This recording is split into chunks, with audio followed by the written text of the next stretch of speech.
안녕하십니까? 잘 지내셨어요? 정말 잘 지내셨어요? 관성적으로 인사하는 건지 오늘 말씀을 통해서 우리 마음을 새롭게 하고 하나님의 은혜를 덧입는 시간이 되기를 바랍니다. 오늘 말씀은 열왕기상 3장 4장이고요. 말씀 제목은 지혜를 구한 솔로몬입니다. 요절은 3장 11절 12절입니다. 우리 3장 11절과 12절을 함께 읽겠습니다. 시작. 이에 하나님이 그에게 이르시되 내가 이것을 구하노라. 자기를 위하여 장수하기를 구하지 아니하며 부도 구하지 아니하며 자기 원수의 생명을 멸하기도 구하지 아니하고 오직 송사를 듣고 분별하는 지혜를 구하였으니 내가 내 말대로 하여 내게 지혜롭고 총명한 마음을 주노니 내 앞에도 너와 같은 자가 없었거니와 내 뒤에도 너와 같은 자가 일어남이 없으리라. 좋습니다. 기도하겠습니다. 은혜로우신 주님, 오늘도 저희가 성부, 성자, 성령 삼위 하나님께 예배를 드릴 수 있는 은혜와 특권을 주셔서 감사합니다. 저희가 주님의 은혜에 감사함으로 예배를 드리게 해주시고 저희의 드린 예배가 주님을 기쁘시게 하게 도와주시옵소서. 또 성령님께서 하나님의 말씀을 잘 듣고 깨닫고 은혜 받도록 도와주시기를 간절히 기도합니다. 예수님의 이름으로 기도하였습니다. 아멘. 하나님께서 오늘 본문을 보면 솔로몬에게 내가 너에게 무엇을 줄고 너는 구하라 이렇게 말씀하실 때 솔로몬은 뭐라고 하냐면 듣는 마음을 종에게 주사, 9절에 듣는 마음을 종에게 주사 주의 백성을 재판하여 선악을 분별하게 하옵소서라고 이제 말합니다. 그리고 이것이 솔로몬의 이 대답이 구하는 것이 주님의 마음에 들었습니다. 주님께서 매우 기뻐하셨습니다. 그리하여 하나님은 솔로몬에게 솔로몬의 구한 것이 하나님의 마음에 들어서 하나님은 솔로몬에게 선악을 분별하는 지혜롭고 총명한 마음뿐만 아니라 그가 구하지 않은 부귀와 영광까지도 주십니다. 그러면 솔로몬이 선악을 분별하는 지혜를 구한 것이 왜 주님의 마음에 든 것일까요? 그러니까 솔로몬이 선악을 분별하는 지혜를 구한 것이 주님의 마음에 들었고 그리하여 선악을 분별하는 지혜뿐만 아니라 그가 구하지도 않은 부귀와 영광까지 주셨습니다. 그 이유가 뭘까요? 우리가 무엇을 구해야 오늘 우리 시대에 우리가 무엇을 구해야 그것이 주님의 마음에 들까요? 오늘 말씀을 통해서 그것을 배울 수 있기를 기도합니다. 제1장 주의 백성을 재판하여 선악을 분별하게 하옵소서 3장 말씀입니다. 3장 1절을 보세요. 솔로몬이 애굽왕 바로와 더불어 혼관계를 맺어 그의 딸을 맞이하고 다윗성에 데려다가 두고 자기의 왕궁과 여호와의 성전과 예루살렘 주위의 성의 공사가 끝나기를 기다렸습니다. 당시 애굽은 오늘날 미국과 같이 아주 강대국이었는데 이 강대국이었던 애굽왕 바로는 자기 딸 공주를 다른 나라 왕의 아내로 준 적이 없었습니다. 그런데 또 솔로몬에게 자기 딸을 주었다는 것은 굉장히 그래서 이례적인 일이었고 이는 그만큼 솔로몬의 나라가 강했다는 것을 의미합니다. 그래서 솔로몬도 그렇고 바로도 그렇고 혼인을 통해서 외교 관계를 잘 맺고자 했던 것 같아요. 2절을 보십시오. 그때까지 여호와의 이름을 위하여 성전을 아직 건축하지 아니하였기 때문에 백성들이 산당에서 제사했습니다. 여기서 이제 산당을 우리가 아는 게 중요한데 산당이라는 말 자체는 언덕, 높은 곳이라는 의미인데 이 산당은 가나안 땅에 거하는 이방인들이 바알이나 아세라와 같은 그들의 신들에게 이방 신들에게 이방인들이 제사를 드리던 장소였어요. 근데 그 어디서 주로 제사를 드리냐면 언덕이나 높은 곳에 예를 든다면 이제 오늘날 노고당 같은 데 가보면 높죠. 그런 데가 옛날에 제사 드렸던 장소인데 그런 곳이 산당이에요. 산당은 그래서 지붕은 없고 그러나 이제 다른 곳과 구별하기 위해서 산당은 이렇게 돌을 쌓아두고 그곳에서 예배드리는 그 장소가 산당입니다. 이방인들이 자기들의 신들에게 예배드렸던 장소, 주로 언덕이나 높은 산에 있었어요. 솔로몬 시대 산당에서의 제사가 보편적이었던 이유는 아직 성전을 건축하지 않았기 때문이라고 말씀합니다. 그러나 산당은 가나안 사람들이 우상을 숭배했던 곳입니다. 그렇기 때문에 산당은 반드시 없애야 합니다. 3절을 보십시오. 솔로몬이 여호와를 사랑하고 그의 아버지 다윗의 법도를 행하였으나 산당에서 제사하며 분향하더라. 솔로몬이 여호와를 사랑하고 그의 아버지 다윗의 법도를 행했습니다. 그러니까 솔로몬이 여호와를 사랑하는 것은 매우 긍정적인 거예요. 그러나 산당이 아직 여호와께 예배를 드리는 여호와의 성전이 건축되기 전이었기 때문에 산당에서 제사는 좀 이해할 수 있는 측면도 있지만 그러나 또 동시에 산당은 우상 숭배 장소였기 때문에 또 부정적인 그런 요소도 있는 저자는 그런 두 가지 뉘앙스를 다 우리에게 말해주고 있어요. 어쨌든 솔로몬이 여호와를 사랑했습니다. 그런데 율법의 첫 번째 되는 계명이 여호와 하나님을 사랑하는 것인데 솔로몬이 여호와를 사랑했습니다. 그러니까 솔로몬이 가장 중요한 계명, 하나님을 사랑하는 가장 중요한 계명을 지킨 것이죠.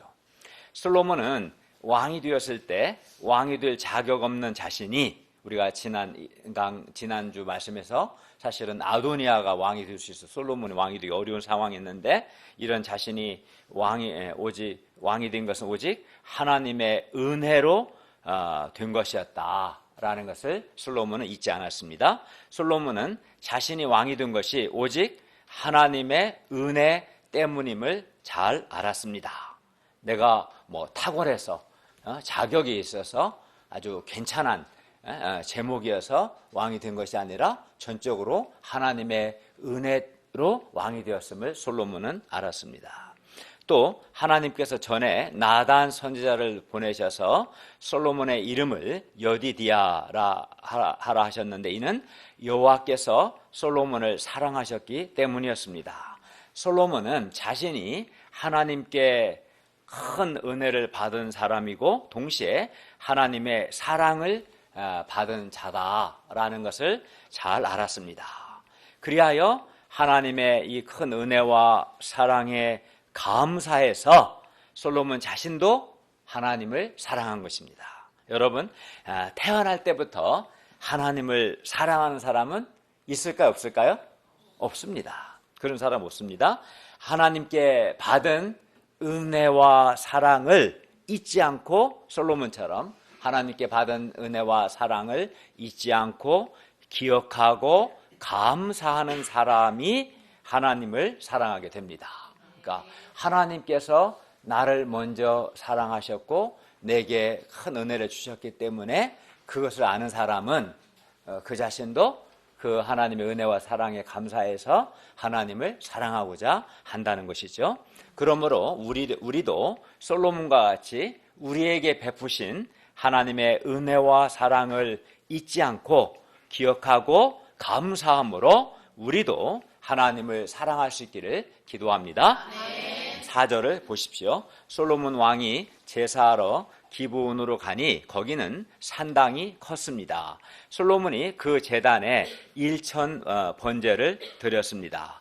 이곳 기브온 산당이 특별히 유명하게 된 것은 사울의 제사장 학사 사건 이후에 노베에 있던 여호와의 성막이 기브온으로 옮겨지고 나서부터였습니다. 그러니까 당시에 원래 이제 건물 성전이 지어지기 전에 이동식 성막이 있었는데 성막과 그 지성소 안에 언약궤가 있었는데 여호와의 성막은 기브온에 있었고 언약궤는 예루살렘에 있는 다윗성에 있었어요. 이게 분리되어 있었어요. 원래는 성막 안에 언약궤가 있어야 하는데, 그래서 여호와의 성막이 있는 기브온이 또 제사 장소로 많이 사용되었던 것 같아요. 어쨌든 그래서 솔로몬은 여호와의 성막이 있는 기브온 산당에 가서 하나님께 일천 번제를 드렸는데요. 솔로몬은 이 일천 번제를 드렸었는데, 이 일천 번제라는 말이 1,000번, 1,000번 제사를 드렸다 말이 아니라, 번제는 이제 짐승을 태워서 드리는 제사예요. 근데 1,000번을 드린 게 아니라 1,000마리의 짐승을 번제물로 드렸다는 말이에요. 물론 이제 한 번에 1,000마리를 다 드리기는 어려웠겠죠. 공간이 아마 뭐 몇백 마리씩, 100마리씩이든 여러 번 나눠서 드렸겠지만 1,000번 드린 게 아니라 1,000마리의 제물을 하나님께 드렸다, 그런 뜻입니다. 솔로몬이 왜 1,000마리의 짐승을 하나님께 번제로 드렸을까요? 1천 번제는 하나님께 대한 솔로몬의 감사와 사랑과 헌신의 표현이었어요. 그러니까 솔로몬이 아까 여호와를 사랑했다고 그랬잖아요. 여호와를 정말 사랑한 사람은 그냥 마음만 사랑해요? 실제로 사랑해요? 그렇죠. 그 사랑이 정말, 그 사랑이 진실하다면 그 사랑은 나타날 수밖에 없는 거예요. 표현되지 않는 사랑은 가짜예요. 가짜, 거짓말이죠. 반드시 진짜는 나타납니다. 솔로몬이 여호와를 사랑했고 하나님께 대한 그 사랑, 감사, 헌신을 일천 번제로 표현한 것이죠. 하나님은 솔로몬이 이렇게 하나님의 은혜를, 하나님께서 그에게 베푸신 은혜와 사랑을 그가 잊어버리지 않고 하나님의 은혜와 사랑을 그가 기억하고 감사하고, 그래서 솔로몬도 하나님을 사랑하는 것을 매우 기뻐하셨습니다. 그래서 그에게 말씀하셨습니다. 5절에 보십시오. 기브온에서 밤에 여호와께서 솔로몬의 꿈에 나타나셔서 말씀합니다. 내가 너에게 무엇을 줄꼬 너는 구하라. 우리는 여기서 솔로몬을 향한 하나님의 마음이 어떠한지를 알 수 있어요. 하나님은 하나님께 받은 은혜와 사랑을 잊지 않고 하나님께 감사하고 하나님을 사랑하는 솔로몬을 보니 매우 기쁘셨어요. 그러지 않겠어요? 솔로몬이 여호와를 사랑했고 그 사랑의 표현으로 일천 번제를 드렸어요. 일천 번제 자체가 중요한 게 아니라 솔로몬이 여호와를 사랑했고 그 사랑의 표현을 여러 가지로 할 수 있겠겠죠. 솔로몬은 뭐 왕이고 돈이 많았으니까 일천 번제를 드릴 수 있지만 우리는 일천 번제는 못 드려요. 그러려면 한 수억 원 이상이 들어갈 거예요. 그렇지만 어쨌든 중요한 것은 솔로몬이 여호와를 사랑했다는 거고 그 사랑을 그가 하나님께 표현했고 그것이 하나님이 마음에 들었던 거예요. 그래서 하나님은 솔로몬에게 무엇이든지 주고 싶으셨어요. 그래서 내가 네게 무엇을 줄꼬 너는 구하라 말씀합니다. 솔로몬이 요구하면 뭐든지 그가 요구하면 다 들어줄 생각이셨습니다. 그래서 하나님은 솔로몬에게 내가 네게 무엇을 줄꼬 너는 구하라 하신 겁니다. 하나님은 이렇게 하나님을 사랑하는 자에게 적극적으로 주고 싶어 하십니다. 주고 싶어 못 견뎌 하십니다. 이게 하나님의 마음이죠. 이런 말 들으면 참 좋을 텐데 내가 네게 무엇을 줄꼬 너 구하기만 하면 내가 다 주겠다. 내가 네게 무엇을 줄꼬 이게 이제 하나님의 마음입니다. 솔로몬을 향한 왜? 솔로몬이 여호와를 사랑하니까 하나님도 그에게 무엇이든 주고 싶으신 거예요. 그죠? 이런 관계성이 이렇게 잘 맺어진 거죠. 그러므로 우리는 하나님께서 뭐든지 주고 싶어 하시는 그런 사람이 되는 것이 중요한 거예요. 하나님이 내가 내게 무엇을 줄꼬 이게 주고 싶어 하시는 그런 사람이 되는 게 중요하죠. 예를 들어서 어떤 사람은 별로 주고 싶지 않습니다. 별로 마음에 안 들어요. 근데 자꾸 달라고 하면 어떨까요? 하나님은 별로 주고 싶지 않은데 맨날 기도실에 들어가서 맨날 달라고 그래. 그러면 하나님이 굉장히 곤혹스럽고 부담스럽고 그렇지 않겠어요? 그 사람의 삶은 하나님이 전혀 기뻐하시지 않는, 그래서 별로 주고 싶지 않은, 근데 자꾸 기도실에 와서 달라고 그러고 그러면 하나님이 별로 좀 그럴 거예요, 기분이. 반면 어떤 사람은 뭐든지 주고 싶어요. 왜냐하면 겸손하고 하나님께 감사하고 하나님을 사랑하고 하나님의 은혜를 감당해. 그러니까 하나님 마음에 들어. 충성돼. 하나님의 마음에 맞아. 주고 싶은 거야. 이렇게.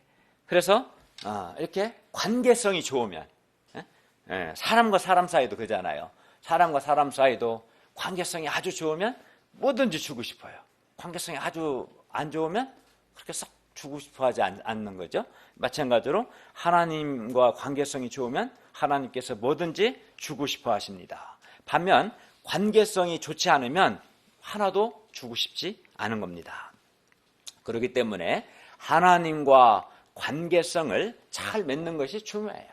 기도를 많이 하는 게 중요한 게 아니라 기도도 물론 많이 해야지. 그렇지만 관계성이 안 좋고 기도 많이 해도 하나님이 별로 기뻐하지 않아. 하나님과 관계성이 좋아야 하나님이 그에게 뭐든지 주고 싶은 거죠. 그죠? 그런데 그럼 어떻게 우리가 하나님과 관계성을 잘 맺을 수 있을까요? 하나님과의 관계성의 핵심은 뭐냐면 하나님께 감사하고, 물론 하나님 앞에 겸손해야겠죠. 겸손하고 하나님께 감사하고 하나님을 사랑하는 것, 이게 하나님과 좋은 관계성을 맺는 핵심입니다. 그러므로 우리도 솔로몬과 같이 하나님께 받은 은혜와 사랑을 잊지 않고 하나님께 감사하며 하나님을 사랑할 수 있기를 기도합니다. 아멘. 우리가 그리할 때 하나님께서 우리에게 내가 내게 무엇을 주고 싶어 할 거예요. 그래서 실제로 주실 겁니다. 하나님께서 솔로몬에게 내가 내게 무엇을 줄고 너는 구하라 이렇게 하셨을 때 솔로몬은 왕으로서 여러 가지 구할 것이 많았을 겁니다.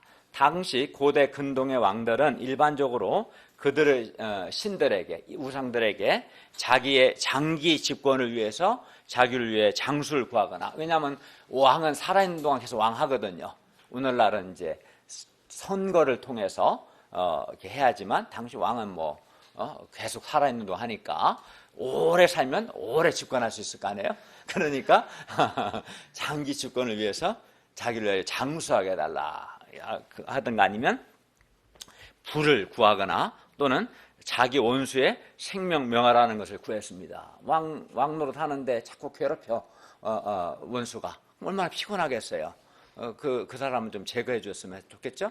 그래서 원수를 멸하기를 구하거나 부를 구하거나 장수를 구하거나, 이게 이제 그 당시 일반적으로 왕들이 구하는 거였어요. 오늘날 사람들은 모르겠는데 어쨌든 그럼 여러분은 만약에 하나님이 내가 내게 무엇을 줄까 하시면 여러분 무엇을 구하겠습니까?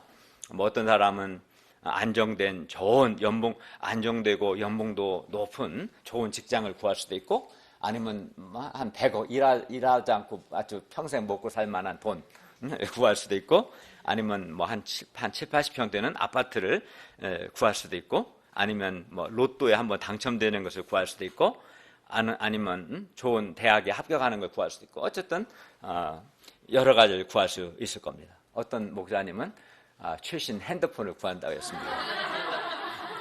그래서 제가 아주 실망했습니다. 어떤 목자님은 영어를 잘하는 걸 구한다고 했습니다. 그래서 내가 이렇게 말했어요. 야, 넌 참 천박하다. 미국 그지도 영어 잘하는데 미국 가서 그지 나라. 미국 사람이 거지라서 영어 잘하잖아요. 미국 사람이니까. 그렇게 영어가 좋으면 미국 가서 거지하라. 그럼 영어 잘할 거다. 그건 좀 수준이 떨어진다 했어요. 좀 괜찮은 걸 구해야겠죠. 어쨌든 내가 뭘 구해야 하는가. 하나만 구하라고 하면 어떤 사람들은 막상 자신이 무엇을 구해야 하는가 잘 모르는 경우가 많습니다. 아니면 구하고 싶은 것이 너무 많거나 그럴 수 있겠죠. 어쨌든 그 사람이 무엇을 구하는가를 보면 그 사람의 생각과 그의 가치관을 알 수 있을 겁니다. 그러면 솔로몬은 무엇을 구했습니까? 솔로몬은 하나님께 내가 내게 무엇을 줄고 너는 구하라고 하셨고, 그가 구하기 전에 먼저 자신을 아버지 다윗을 대신하여 왕이 되게 하신 하나님의 큰 은혜를 기억하고 감사했습니다. 그게 6절 말씀입니다. 솔로몬은 이렇게 자신이 왕이 된 것이 주의 큰 은혜라는 분명한 자기 인식이 있었습니다. 제가 왕이 된 것은 전적으로 주님의 은혜입니다.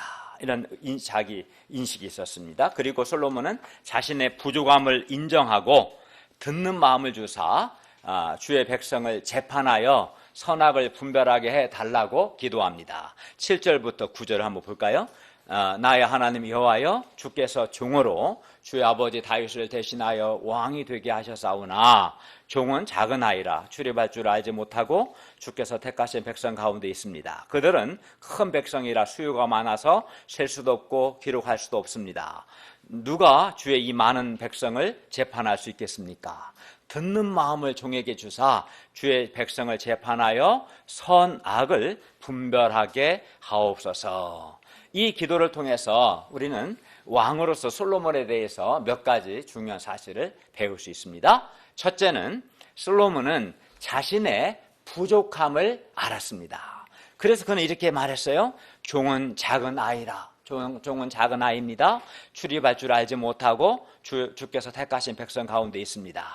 당시 솔로몬의 나이를 보통 20세 전후로 봅니다. 그리고 그는 사실 그렇게 너무 부족한 것도 아닙니다. 요압이나 시므이나 아도니아나 처리하는 걸 보면 정치 구단입니다. 그의 지혜가. 근데도 그는 작은 아이라는 생각이 있었고, 근데 그의 나이가 20세 전후인 걸 생각해 보면 여기서 작은 아이라는 것은 나이의 문제라기보다는 솔로몬이 이스라엘의 왕으로서 백성을 통치해야 하는 그 책임의 막중함에 비해서 자신의 부족함을 절실히 느끼고 이를 고백하는 그런 표현인 것입니다. 그리고 출입할 줄을 알지 못한다는 것은 하나의 관용어인데 왕으로서 어떻게 백성을 이끌어야 할지를 제가 모릅니다 라는 그런 관용적인 표현입니다. 이렇게 솔로몬은 자기의 부족함을 알았습니다. 자기의 부족함을 알았습니다. 그것이 바로 겸손입니다. 그는 자기의 부족함을 알았고 하나님 앞에서 겸손했습니다. 그런데 어떤 사람은 아주 자신만만합니다. 자기는 잘할 수 있다고 생각합니다. 맡겨만 주시면. 참 교만한 것이죠. 그런 우리는 자신의 부족함을 알고 하나님 앞에서 겸손해야 합니다. 그래야 마땅히 구해야 할 것을 구합니다. 자기의 부족함을 모르고 겸손하지 않고 교만한 사람은 이런 거 안 구합니다. 자기가 할 수 있다고 생각하기 때문에. 그런데 솔로몬은 자기의 부족함을 알았고 하나님 앞에 겸손했습니다. 둘째, 솔로몬은 백성을 주의 백성으로 알았습니다. 고대 왕들은, 당시 왕들은 백성을 자기 백성으로 알고 임의로 다스렸어요. 그러나 9절 상반절에서 솔로몬은 주의 이 많은 백성이라고 합니다. 솔로몬은 백성을 내 백성이 아니라 하나님의 백성으로 알았고 하나님께서 자기에게 하나님의 백성을 맡기셨다는 것을 잘 알았습니다. 솔로몬은 이렇게 자기가 왕이 된 것은 하나님의 큰 은혜이며 백성도 내 백성이 아닌 하나님의 백성으로 알았기 때문에 정말 하나님의 백성들을 잘 돕고 싶었습니다. 셋째, 솔로몬은 백성들을 재판할 때 선악에 대하여 하나님의 기준을 가지고 무엇이 선이고 무엇이 악인가 하나님의 선악의 기준을 가지고 재판하기를 원했습니다. 그래서 그는 이렇게 기도했습니다. 누가 주의 이 많은 백성을 재판할 수 있사오리까? 듣는 마음을 종에게 주사 주의 백성을 재판하여 선악을 분별하게 하옵소서. 재판에서 제일 중요한 것은 선악을 분별하는 것입니다. 선악을 분별하는 겁니다. 재판의 핵심은 선악을 분별하고 선하다, 악하다 결정하는 것입니다. 그러려면 이제 두 가지가 필요하겠죠. 원고가 피고가 있는데 누가 정말 잘못했는가, 누가 죄인인가 잘 듣고 그걸 판단하는 게 필요하고 판단에 또 기준이 있어야 돼요. 우리가 판사가 법정에 설 때 양심과 법률로 판단한다고 하지 않습니까? 이게 물론 우리의 각 나라마다 법률 내용이 다르겠죠. 그렇죠? 어쨌든 그 법률이라는 기준을 가지고 피고 원고를 판단하는 거예요. 그러니까 지혜가 있어야죠. 피고 원고 누가 죄인인가를 분별하는 지혜도 있어야 하고 판단 기준이 분명해요. 더 중요한 판단 기준입니다. 근데 그 판단 기준은 우리나라는 법률이지만 솔로몬은 하나님의 선악, 하나님의 선과 하나님의 악을 기준으로 판단하기를 원했던 거예요. 예. 그래서 솔로몬은 선악을 분별하게 하옵소서라고 기도했습니다. 그리고 여기 솔로몬이 말하는 선악은 물론 세상 일반적인 선악이 아니라 법률에 나타난 그런 선악이 아니라 하나님의 선악, 하나님께서 보시기에 선하다, 악하다를 말한다고 볼 수 있습니다. 그 창세기 2장 17절에서 말씀하는 바로 그 선악입니다. 솔로몬은 하나님의 선악을 알고 싶어 했고 하나님의 선악으로 하나님의 선과 하나님의 악을 기준으로 백성을 재판하고자 한 것입니다. 솔로몬은 하나님이 주시는 지혜로 선악을 분별하여 백성에 대해서 옳고 그름을 판단했습니다. 그러니까 지혜라는 것은 무엇이 선이고 무엇이 악인가, 무엇이 하나님의 선이고 무엇이 하나님의 악인가를 분별하는 게 하나의 지혜고, 또 백성의 송사를 잘 듣고 이 사람이 죄인인, 이 사람이 말이 안 맞는지 이 사람의 말이 맞는지를 분별하려면 또 지혜가 있어야 돼요. 그러한 지혜를 하나님께 구한 거예요. 왜? 당시 이제 왕이 그 역할을 해야 했기 때문에 그렇습니다. 그래서 하나님은 솔로몬 하나님의 선악의 기준으로 선하다 악하다 판단하기를 원했습니다. 그리고 솔로몬의 기도가 하나님의 마음에 아주 들었습니다. 10절을 보십시오. 솔로몬이 이것을 구하매 그 말씀이 주의 마음에 든지라. 솔로몬이 구한 것이 하나님의 마음에 들었습니다. 그렇죠? 그 말씀이 주의 마음에 든지라. 그러니까 하나님께서 솔로몬의 이 구한 것을 크게 기뻐하셨어요. 그러니까 솔로몬이 구한 것이 하나님께서 솔로몬에게 기대하신 것, 솔로몬에게 원하신 것과 일치한 것이죠. 그렇죠? 그래서 하나님의 마음에 들었어요. 만약에 솔로몬이 최신 핸드폰을 구했다면 하나님의 마음에 들지 않았을 거예요. 영어 잘하는 걸 구했다면 하나님의 마음에 결코 들지 않았을 거예요. 근데 솔로몬이 듣는 마음을 주사 선악을 분별해서 주의 백성을 재판하게 해주십시오, 이걸 구하니까 하나님의 마음에 들었던 것이죠. 그리하여 하나님께서 솔로몬에게 말씀합니다. 11절부터 13절을 보십시오. 네가 이것을 구하도다. 야, 네가 이것을 구하다니 너 참 대단하다.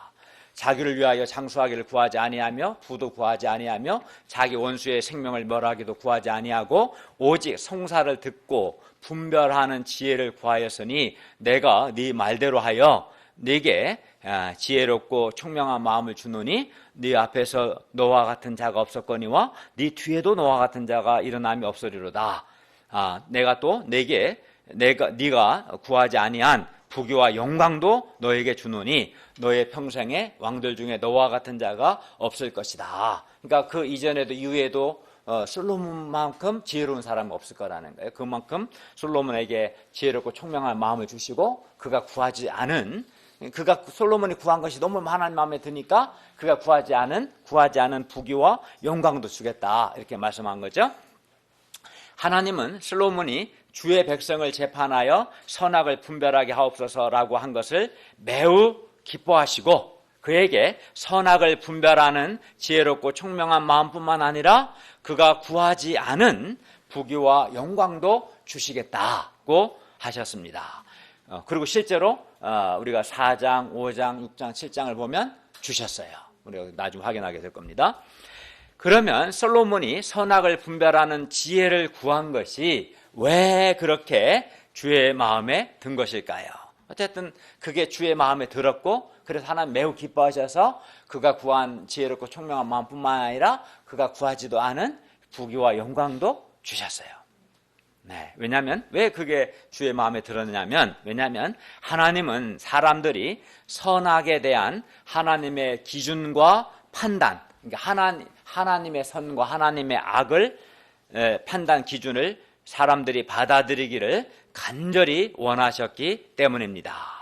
그리고 그것을 받아들일 때, 그러니까 하나님의 선악의 기준을 사람들이 받아들일 때 그 나라가 거룩한 나라가 되고 제사장 나라가 되고 정말 하나님 보시기에 의로운 나라가 됩니다. 그런데 솔로몬은 백성을 주의 백성으로 보고 선악에 대한 하나님의 기준과 하나님의 판단을 가지고 주의 백성을 재판하기를 원했던 것입니다.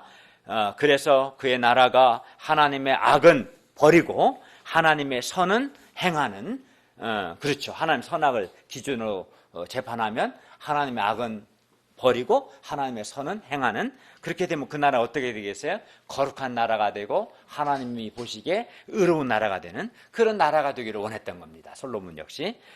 그의 솔로몬은 자기 나라가 하나님의 선악의 기준과 판단을 회복하기를 원했습니다.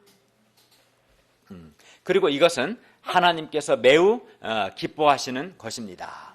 그래서 하나님께서 솔로몬에게 선악을 아는 지혜뿐만 아니라 그가 구하지 않은 부귀와 영광도 덤으로 보너스로 주셨습니다. 그러므로 우리도 무엇이 하나님의 선이고 무엇이 하나님의 악인가를 분별하는 지혜를 구해야 합니다. 그리하여 하나님의 선악을 알아야 합니다. 하나님의 보시기에 무엇이 선한 것이고 무엇이 악한 것인가, 하나님의 선악을 알아야 합니다. 그리고 그리하여 우리 신앙 공동체나 우리 가정에서 하나님의 악을 버리고 하나님의 선을 행해야 합니다. 그럼 우리가 어떻게 하나님의 선악을 알 수 있겠습니까? 그것은 하나님의 말씀을 보면 알 수 있습니다. 하나님의 말씀에는, 우리가 이 기록된 이 하나님의 말씀에는 무엇이 선이고 무엇이 악인가 아주 잘 나타나 있습니다. 가령 우리가 지난주 말씀을 예로 든다면 아도니아와 같이, 우리가 지난 시간 기억나죠? 아도니아와 같이 스스로 자기를 높여서 왕이 되고자 하는 것은 하나님께서 보시기에 어떤 거예요? 악한 겁니다. 교만한 거 악한 겁니다.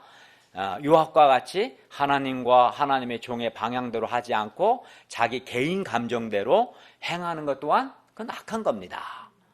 시므이와 같이 하나님이 다윗을 세우셨는데 그 하나님이 세우신 사람을 인정하지 않고 독한 말을 하는 것 역시 악한 겁니다. 반면 솔로몬과 같이 겸손히 하나님의 세움을 받거나 또는 나단 선지자와 같이 하나님께서 세우신 사람을 적극적으로 세우고 동역하는 것은 선한 겁니다. 이렇게 이외에도 성경에는 선과 악에 대한 하나님의 기준과 판단이 잘 나타나 있습니다. 그러므로 우리는 하나님의 말씀을 통해서 하나님의 선과 하나님의 악을 알아야 하고 이를 바르게 적용하는 지혜를 주시도록 기도해야 합니다. 그러니까 우리도 솔로몬과 같이 성경을 통해서 무엇이 하나님의 선이고 무엇이 악인가를 제가 깨닫게 해주시고 또 그것을 나의 삶에 적용할 수 있는 그 지혜를 주시옵소서, 이렇게 기도해야 하는 것이죠. 16절부터 28절은 솔로몬이 하나님의 지혜대로 선악을 분별하는 내용입니다. 16절을 보십시오. 그때 창기 두 여자가 왕에게 와서 그 앞에 서며 한 여자가 말합니다. 3장 16절, 17절에 내 주여, 거기서부터 한번 21절까지 읽겠습니다. 21절까지 시작. 내 주여, 나와 이 여자가 한 집에 사자매 내가 그와 함께 집에 있으며 회상하였더니 내가 회상한 뒤 사흘 만에 이 여자도 회상하고 우리가 함께 있었고 우리 둘 외에는 집에 다른 사람이 없었나이다. 그런데 밤에 저 여자가 그의 아들을 위해 누움으로 그의 아들이 죽으니 그가 밤중에 일어나서 이 여종 내가 잠든 사이에 내 아들을 내 곁에서 가져다가 자기의 품에 누이고 자기의 죽은 아들을 내 품에 누였나이다. 아침에 내가 내 아들을 젖먹이려고 일어나 본즉 죽었기로 내가 아침에 자세히 보니 내가 낳은 아들이 아니더이다 하매. 반면 다른 여자는 반대로 말했어요. 반대로. 두 여자가 서로 사나이가 자기 아들이라고 주장했어요. 오늘날과 같으면 유전자 검사로 바로 누가 진짜 엄마인지 판별할 수 있겠지만 당시로서는 친모를 구별한다는 것이 보통 어려운 문제 아니었습니다. 왜냐하면 태어난 지 며칠 안 되니까 사실은 생김새만 갖고 알기도 어렵고 재판 아니면 또 재판을 하려면 뭐 증거가 있든가 증인이 있어야 돼요. 그죠? 근데 증인이 필요한데 18절 하반절 보면 이 두 사람 외에는 아무도 없었어요. 본 사람이 증인이 없어요. 일단 그리고 뭐 CCTV도 없죠. 물론 당연히. 그러니까 증인도 없고 증거도 없고 그러면 재판하기가 어려워요. 어렵지 않겠어요? 난감합니다. 이때 솔로몬이 말합니다. 25절을 보십시오. 산 아이를 둘로 나누어 반은 이 여자에게 주고 반은 저 여자에게 주라. 그러자 그 산 아들의 어머니 되는 여자가, 진짜 엄마겠죠. 여자가 그 아들을 위하여 마음이 불붙는 것 같아서 왕께 아뢰어 청합니다. 내 주여 산 아이를 그에게 주고 아무쪼록 죽이지 마옵소서. 그 진짜 엄마 입장에서는 차라리 내가 못 데려가도 얘가 죽는 것보다 낫잖아요. 그죠? 그렇게 했겠죠. 그러나 다른 여자는 내 것도 되게 말고 네 것도 되게 말고 나누게 하라. 이게 진짜 엄마가 아닌 여자는 이렇게 말해요. 야, 그죠? 여자 참 못돼 먹었다. 그죠? 이에 솔로몬 왕이 산 아이를 저 여자에게 주고 결코 죽이지 말라. 저가 그의 어머니다. 이렇게 했습니다. 솔로몬의 판결은 아주 명판결이었습니다. 이에 온 이스라엘이 왕이 심리하여 판결함을 듣고 왕을 두려워했습니다. 왜냐하면 하나님의 지혜가 솔로몬 속에 있어 판결함을 보았기 때문입니다. 솔로몬이 자기 지혜로 판결한 거 아니에요. 그가 지혜를 구했고 하나님이 그에게 지혜를 주셨고 하나님의 지혜로 판결한 거죠. 그죠? 예. 그러므로 우리에게도 하나님의 지혜가 있어야 하는데, 그렇죠. 이제 뒤에 보면 알겠지만, 이 재판할 때만 지혜가 필요한 게 아니에요. 뒤에 보면 솔로몬이 잠언을 말할 때나, 뭐 시를 쓸 때나, 아니면 생물학, 동물, 할 때도, 아니면 나중에 성전 건축할 때도 지혜는 모든 방면에 다 필요해요. 선악을 분별하는 지혜도 재판할 때, 또는 학문할 때도 필요하고, 또는 다른 일 할 때도, 환자를 돌볼 때도 지혜가 필요하고, 전반적으로 지혜가 다 필요해, 사실은. 그래서 우리에게도 지혜가 있어야 돼요. 내가 비록 재판관이 아닐지라도. 그런데 성경은 우리가 하나님께 지혜를 구할 때 두 가지를 말해요. 성경은 여호와를 경외함이 지혜의 근본, 지혜의 시작이다. 그러니까 하나님을 경외할 때 하나님이 지혜를 주신다라는 것과, 또 하나는 너희 중에 누구든지 지혜가 부족하거든 모든 사람에게 후히 주시고 꾸짖지 아니하시는 하나님께 구하라. 그리하면 주시리라. 그러니까 우리가 재판뿐만 아니라 삶의 모든 영역에서 내가 직장 일을 잘하기 위해서도 지혜가 있어야 하거든요. 학생이 공부를 잘하려고도 지혜가 있어야 하고, 그러지 않겠어요?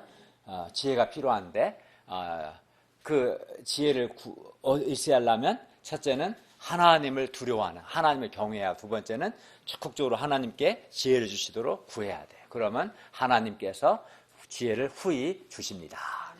제2장 솔로몬의 영광과 지혜, 4장 말씀입니다. 4장 1절부터 6절은 솔로몬의 신하들의 명단이고요. 4장 7절부터 19절은 솔로몬이 온 이스라엘의 12지방 관장을 두어서 그 사람들로 왕과 왕실을 위하여 양식을 공급하되 각기 1년에 한 달씩 양식을 공급하게 했다는 내용입니다. 4장 20절과 21절을 보십시오. 유다와 이스라엘의 인구가 바닷가의 모래같이 많게 되매 먹고 마시며 즐거워하였으되 하였으며 솔로몬이 그 강에서부터 블레셋 사람의 땅에 이르기까지와 애굽 지경에 미치기까지 모든 나라를 다스림으로 솔로몬이 사는 동안에 그 나라들이 조공을 바쳐 섬겼습니다. 이는 하나님께서 아브라함에게 주신 약속, 언약이 솔로몬 시대에 성취되었음을 의미합니다. 하나님이 아브라함에게 이삭 하나밖에 없었는데 내 자손이 하늘의 별과 같이 바다의 모래같이 많게 될 것이고 보이는 이 많은 땅을 너에게 주겠다. 땅과 자손을 약속하셨는데 정말 솔로몬 시대 이스라엘 역사상 가장 넓은 땅을 소유했고요. 가장 인구가 많았어요. 그러니까 하나님이 다윗에게 아브라함에 하신 언약이 성취가 된 것이죠. 4장 그리고 22절과 23절은 솔로몬의 하루의 음식물인데 보면 엄청나요. 이거는 그만큼 솔로몬의 나라가 부강했다는 의미입니다. 4장 25절을 보십시오. 솔로몬이 사는 동안에 유다와 이스라엘이 단에서부터 브엘세바에 이르기까지 각기 포도나무 아래와 무화과나무 아래에서 평안히 살았습니다. 그러니까 4장은 솔로몬의 나라의 부귀와 영광에 대해서 말하고 있는 겁니다. 솔로몬이 하나님의 백성을 재판하기 위해서 선악을 분별하는 지혜를 구했을 때 하나님께서 이를 기뻐하시고 그에게 선악을 분별하는 지혜롭고 총명한 마음뿐만 아니라 부귀와 영광도 주시겠다고 말씀하셨는데 그 말씀이 이루어진 겁니다. 하나님은 또 솔로몬에게 재판하는 지혜뿐만 아니라 학문하는 지혜도 주셨어요. 4장 29절과 30절을 보십시오. 하나님이 솔로몬에게 지혜와 총명을 심히 많이 주시고 또 넓은 마음을 주시되 바닷가에 모래같이 하시니 솔로몬의 지혜가 동쪽 모든 사람의 지혜와 애굽의 모든 지혜보다 뛰어났습니다. 솔로몬의 지혜는 스스로 만들어낸 것이 아닙니다. 하나님께서 그에게 주신 것이었습니다. 그리고 이 지혜와 총명은 학문적인 것도 포함합니다. 32절을 보시면 그리하여 솔로몬 왕은 잠언 3000가지를 말했고 그 노래는 1005편이었습니다. 또 33절을 보시면 솔로몬은 또 초목에 대하여 말하되 레바논 백향목으로부터 담에 나는 우슬초까지 하고 그가 또 짐승과 새와 기어다니는 것과 물고기에 대하여 말했습니다. 박사학위를 말한다면 박사학위 한 20개는 받았을 겁니다. 모르는 게 없으니까. 그러니까 하나님 주신 지혜는 굉장히 넓은 거예요. 재판하는 지혜, 선악을 분별하는 지혜뿐만 아니라 학문하는 지혜까지 이 지혜를 구해야 돼요.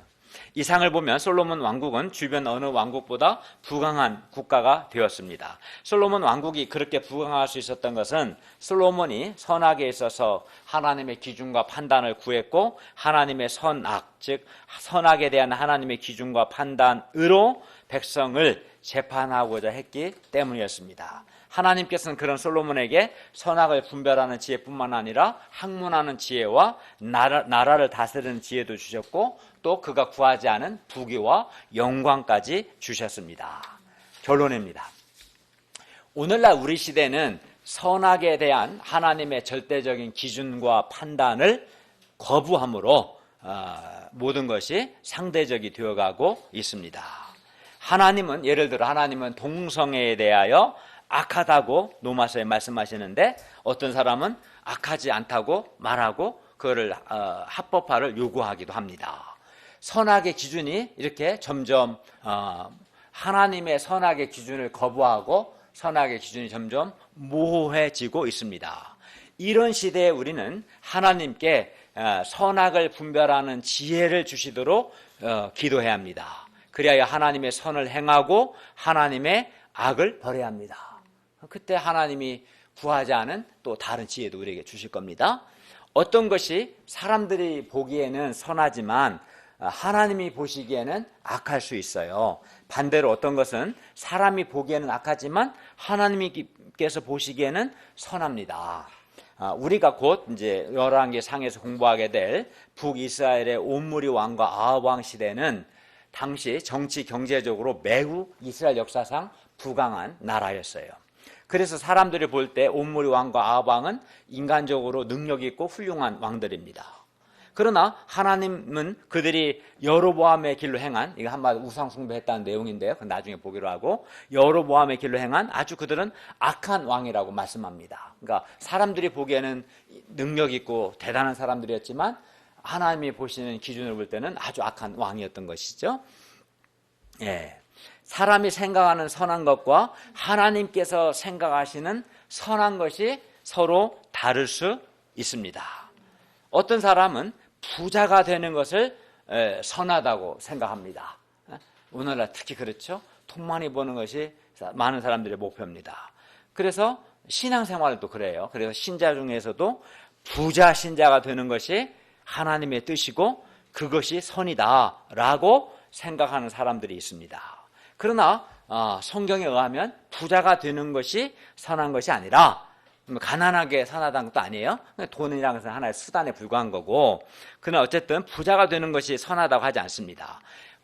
성경은 하나님의 선악의 기준으로 보면 하나님을 사랑하고 하나님의 말씀대로 사는 것이 선한 것이다 라고 성경은 말씀합니다. 사람들은 교인의 수가 많은 대형 교회, 큰 교회가 좋은 교회라고 생각하는 경향이 있습니다. 그러나 교인의 수가 많은 교회가 좋은 교회가 아니라 하나님을 사랑하고 하나님의 말씀대로 행하는 교회가 좋은 교회라고 성경은 말씀합니다. 또 사람들은 인간적인 조건이 아주 좋고 세상에서 성공한 신자가 마치 신앙이 좋은 신자인 것처럼 생각합니다.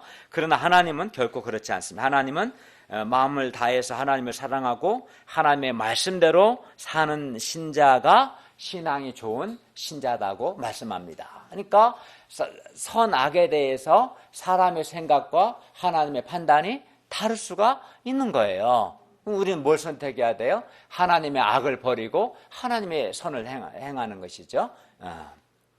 그러므로 우리는 하나님의 선악을 알아야 합니다. 하나님의 선악의 기준을 알아야 합니다. 그리고 이를 위해서는 바르게 성경을 공부하고 바르게 적용하도록 기도해야 합니다. 내가 하나님의 말씀을 잘 깨닫고 분별할 수 있는 지혜, 또 그걸 잘 적용할 수 있는 그 지혜를 구해야 돼요. 그래야 하나님의 선악의 기준을 알고 그 하나님의 악을 버리고 하나님의 선을 행할 수 있죠. 그렇지 않으면 하나님 보시기에 악한 것을 자꾸 선하다고 그러고 하나님께 보시기에 선한 것을 자꾸 악하다고 하는 아주 이상한 잘못된 사람이 될 위험성이 있습니다. 우리가 하나님의 선악의 기준으로 사람을 돕고자 할 때 그러면 하나님이 우리를 기뻐하십니다. 하나님의 선악의 기준으로 우리 신앙 공동체와 우리 가정과 각 사람을 돕고자 할 때 하나님께서 기뻐하시고 그것이 마치 솔로몬에게처럼 주의 마음에 드는 겁니다. 그리하여 주님께서 우리에게 선악을 분별하는 지혜롭고 총명한 마음을 주시고 그리고 보너스까지도 주실 겁니다. 그러므로 우리가 세상 사람들과는 다르게 하나님의 공동체와 하나님의 백성을 잘 돕기 위해서 선악을 분별하는 지혜를 구하기를 기도합니다. 그런데 우리는 각자 위치와 역할이 조금씩 다를 수 있습니다. 솔로몬은 당시 왕이었고 재판을 해야 할 입장이었던 것처럼 우리가 다 물론 우리도 선악의 기준을 알아야 하지만 우리가 다 재판하지는 않습니다. 각자의 위치가 다르고 역할이 다릅니다. 조금씩 다릅니다. 그러므로 우리가 하나님의 선악을 분별하는 것은 우리 모든 사람이 공통으로 다 구해야 하는 것입니다. 그러나 한편 각자 자기 위치와 자기 역할에 따라서 더욱 구해야 하는 것이 있을 수 있습니다. 우리는 각자 자기 위치와 그 역할에서 하나님의 마음에 드는 것, 주의 마음에 드는 것을 구하려고 해야 합니다. 예를 들어 보겠습니다. 예를 들어 저는 우리 교회 공동체의 목사입니다.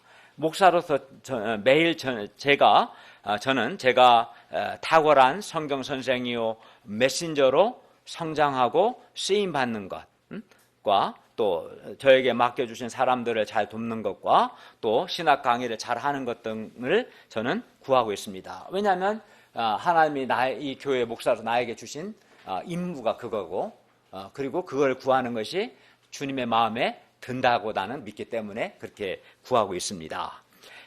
우리 형제 자매님들은 지금 예배를 드리고 있는데 무엇을 구하는 것을 주께서 주의 마음에 들까요? 제가 보기에는 하나님이 지금 이 시간 하나님의 말씀을 잘 듣고 겸손하게 잘 듣고 말씀을 잘 깨닫고 은혜 받는 것, 또 하나님의 말씀에 대해서 믿음과 순종으로 반응하는 것을 구해야 할 겁니다. 왜? 왜냐하면 그것이 주의 마음에 드는 것이기 때문입니다.